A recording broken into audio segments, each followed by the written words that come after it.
सलगच्या सुट्ट्यांमुळे मुंबई पुणे एक्सप्रेसवेवरती सध्या वाहतूक कोंडी झालेली आहे। बोरघाटमध्ये वाहनांच्या लांबच लांब रांगा लागलेल्या आहेत। मुंबई पुणे एक्सप्रेसवेसह जुन्या मार्गावरती सुद्धा वाहतूक संथ गतीने सुरू आहे। खोपोली ते खंडाळापर्यंत 12 किलोमीटरच्या वाहनांच्या रांगा लागलेल्या आहेत।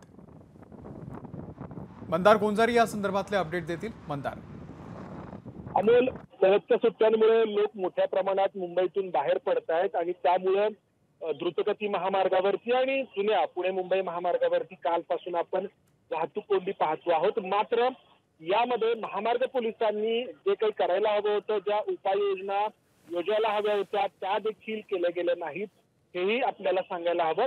कारण आज देखील आत्ता देखील या ठिकाणी अवजड वाहनं महामार्गावरती द्रुतगती महामार्गावरती दिसत आहेत आणि यामुळे वाहतूक कोंडीमध्ये भर पडते।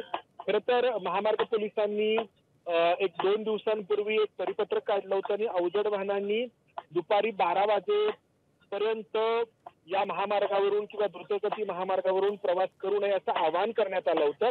मात्र आव्हानाला व्यवस्थित प्रतिसाद मिळताना दिसत नाहीये, कारण आपण जर या दृश्यांमध्ये पाहिलं तर अनेक अवजड वाहनं आपल्याला या ठिकाणी प्रवास करताना महामार्गावरती दिसत आहेत आणि ज्यामुळे वाहतूक कोंडीमध्ये भर पडते आहे। खरं तर महामार्ग पोलिसांनी ही अवजड वाहनं बाजूला थांबवायला हवीत, स्वतः पुढाकार घेऊन थांबवायला हवीत, मात्र तसं होताना दिसत नाहीये।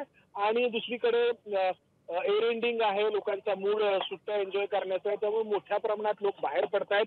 जवळपास 10 ते 12 किलोमीटरच्या रांगा कालपासून आपल्याला द्रुतगती महामार्गावरती पाहायला मिळतात, त्यामुळे याला द्रुतगती महामार्ग सध्या तर ती म्हणणं अवघड आहे। अमोल, मंदार, धन्यवाद दिलेल्या या संपूर्ण माहितीबद्दल।